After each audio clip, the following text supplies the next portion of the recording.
Good morning all of you. I am Meenu Mathur with all of you from DAV Public School Seeker.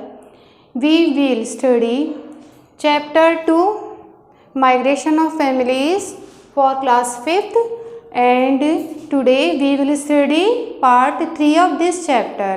तो इसमें हमने पढ़ा था धीरज की फैमिली के बारे में। हमने पढ़ा था धीरज जो था उसके एक बेटी और एक बेटे थे, ठीक है। और उन जो बेटा और बेटी थी उनकी हायर स्टडीज़ के लिए वो लोग कहाँ पर गए थे, शहर में, किसी शहर में चले गए थे। तो अब देखते हैं जब वो शहर में चले गए तो उनको कौन कौन सी प्रॉब्लम फेस करनी पड़ी। And we will start. His family members had to accommodate themselves in that room for all their activities like living together, sleeping, cooking etcetera. तो इससे पहले हमने ये पढ़ा था कि धीरज जो था उसके बेटे बेटी जो भी फैमिली थी उनके साथ वो गए थे और उनको एक ही रूम मिला था। तो एक रूम होने के कारण उन्हें क्या प्रॉब्लम फेस करनी पड़ी कि उनको एकोमोडेट मतलब उनको रहना पड़ा किस में, उसी रूम में। और उसी रूम में उनकी सभी एक्टिविटीज़ जैसे कि साथ साथ रहना भी था, सोना भी था, खाना भी बनाना था, ये सभी काम जो थे उनको एक रूम में ही करने पड़े, मतलब उनको एक ही रूम मिला। His neighbors were also new for him and he had to make more efforts for daily labor।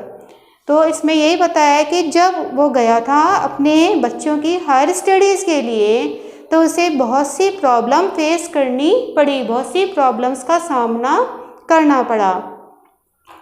तो उसमें क्या होता है, एक रूम में ही रहना पड़ा और इसके अलावा उसके जो नेबर थे वो भी उसके लिए नए थे, ठीक है। उसको एक नया ही एनवायरनमेंट मिला जिसमें उसके नेबर जो थे वो भी उसके लिए नए थे।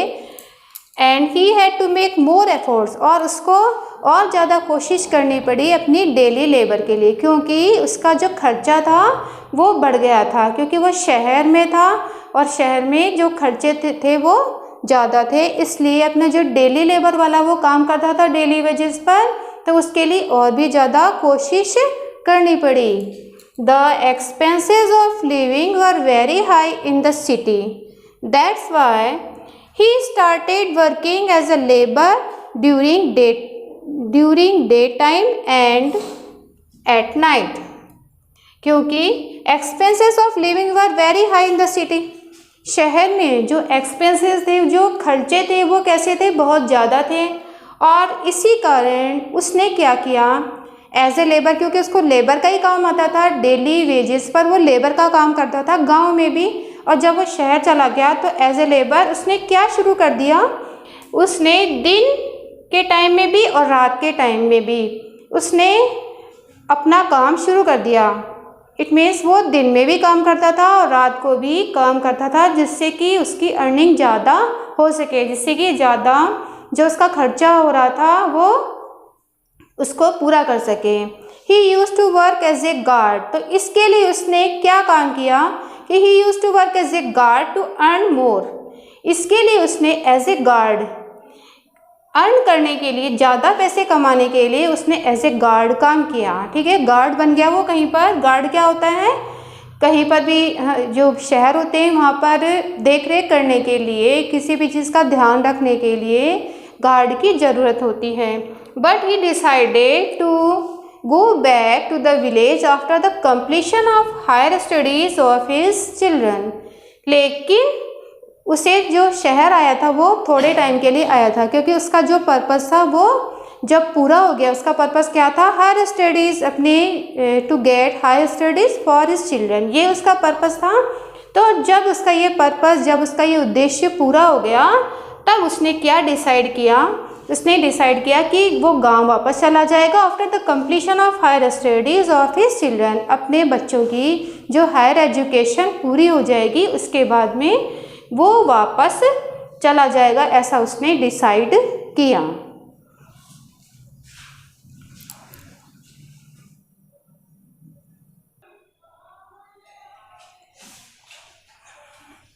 तो आपने भी अपने चारों ओर ऐसे बच्चे देखे होंगे जो कि हायर स्टडीज़ के लिए शहर में आते हैं और हॉस्टल्स में स्कूल के जो हॉस्टल्स होते हैं वहाँ पर रहते हैं, या फिर रेंट पर कोई भी रूम लेकर के वो लोग रहते हैं और अपनी जो आगे की पढ़ाई होती है वो वहाँ पर करते हैं। ऐसे आपने भी अपने चारों ओर ऐसे बच्चे देखे होंगे जिनके गार्जियन भी उनके साथ रहते हैं और हायर स्टडीज़ के पर्पज़ से वो लोग गांव से शहर में आते हैं।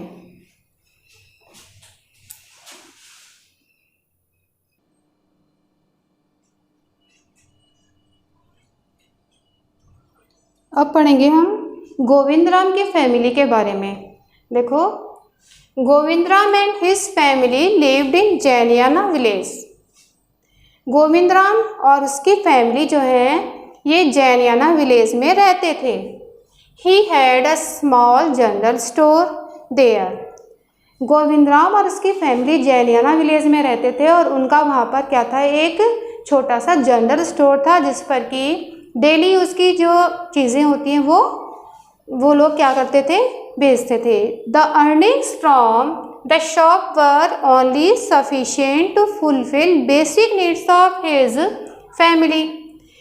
और जो उनका छोटा सा जनरल स्टोर था गांव में, उससे जो अर्निंग होती थी, जो वो लोग अर्न करते थे, वो कैसी होती थी, बहुत ज़्यादा कम होती थी। इतनी होती थी कि वो सफिशिएंट होती थी जिससे कि अपनी बेसिक नीड्स जो होती थी, मतलब अपनी जो ज़रूरी चीज़ें होती थी, ज़रूरत की जो बहुत ज़्यादा ज़रूरी चीज़ें होती थी वो ही कर पाते थे, मतलब कि उनकी अर्निंग जो थी वो काफ़ी कम थी।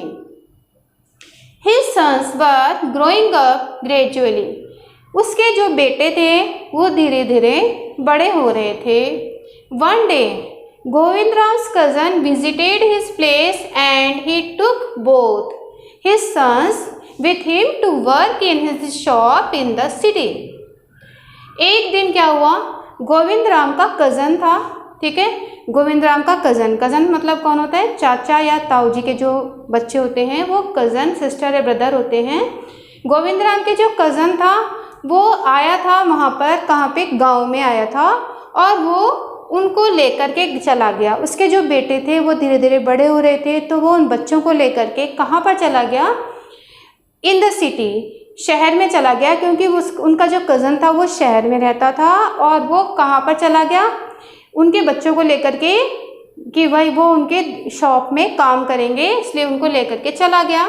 एज टाइम पास्ट, जैसे जैसे समय बीतता गया तो गोविंदराम कज़न्स, गोविंदराम सन्स, गोविंदराम के जो बेटे थे चंदनराम, ठीक है, wanted to start his own business। ये जो उसके बेटे थे ये क्या करना चाहते थे, बिजनेस स्टार्ट करना चाहते थे।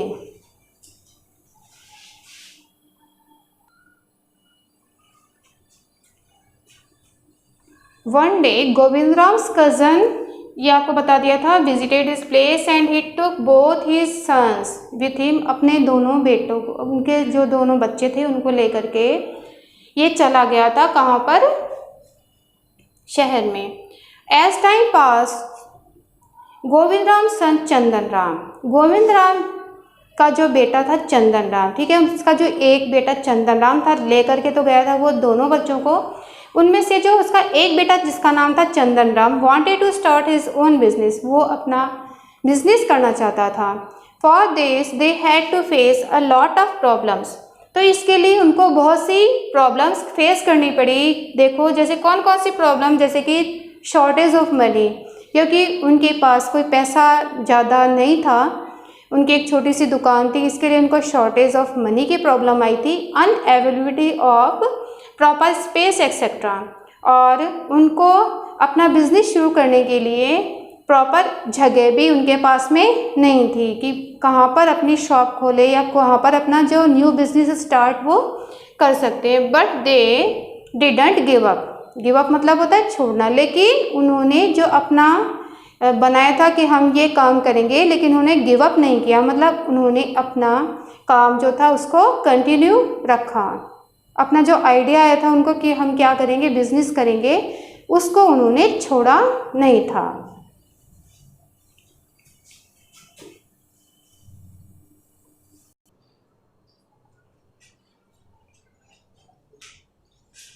Their relatives helped them and soon their business started giving them good returns. उनके अभी आपने पढ़ा था कि उन्होंने अपना जो काम था उसको कंटिन्यू रखा, उन्होंने अपनी आशा नहीं छोड़ी थी, तो इसलिए उनके जो रिलेटिव्स थे उन्होंने उनकी हेल्प की, जो उनके रिलेशन में थे उन्होंने उनकी हेल्प की एंड सून, और जल्दी उनका जो बिज़नेस जो था उसने गुड रिटर्न देना चालू कर दिया, मतलब उनको बहुत ज़्यादा फ़ायदा होने लग गया, उनका बिज़नेस जो था वो अच्छे से चलने लग गया था। They called their family to live with them in the city. तो इसलिए उनका बिज़नेस जो था वो अच्छी कंडीशन में आ गया, तो उन्होंने अपनी फैमिली को शहर में रहने के लिए बुला लिया था, सिटी में रहने के लिए। Living together their brothers and sisters started studying in the city. साथ साथ रहते हुए उनके जो और भाई बहन थे उन्होंने अपनी स्टडी भी स्टार्ट कर दी, अपनी पढ़ाई जो थी वो शहर में रह कर के पूरी करनी उन्होंने स्टार्ट कर दी। Today they are well settled in the city. आज जो है वो क्या है, शहर में वेल सेटल्ड है, अच्छे से वेल सेटल्ड है, और रनिंग देयर बिजनेस, अपना बिजनेस चला रहे हैं। But they still miss their parental village. लेकिन अभी भी वो क्या करते हैं, अपने जो पेरेंट्स का गांव है उसको मिस करते हैं, क्योंकि उन्हें भी तो याद आती है ना। They visit their village on special occasions. इसलिए वो क्या करते हैं, स्पेशल अवसरों पर, जब भी कोई फेस्टिवल वगैरह होता है जैसे होली, दिवाली, या कोई भी उनके गांव में कोई फंक्शन होता है, तब वो अपने गांव में घूमने के लिए या किसी भी काम से वो चले जाते हैं। तो ये जो सिचुएशन थी, ये पहले वाली जो सिचुएशन थी इससे डिफरेंट है, क्योंकि वो लोग जो थे जब भी उनका पर्पस पूरा हो जाता था तो वो चले जाते थे, लेकिन ये लोग जो थे वो नहीं जा सकते थे रहने के लिए, क्योंकि ये क्या कर रहे थे, यहाँ पर इनकी शॉप थी, इसलिए ये नहीं जा सकते थे। तो और इसलिए ये जो थे स्पेशल ओकेजन्स पर ही जाते थे। तो ये जो चैप्टर है अभी तक आपको समझ में आ गया होगा। If you have any problem then you can send message और call on school WhatsApp number. Thank you so much.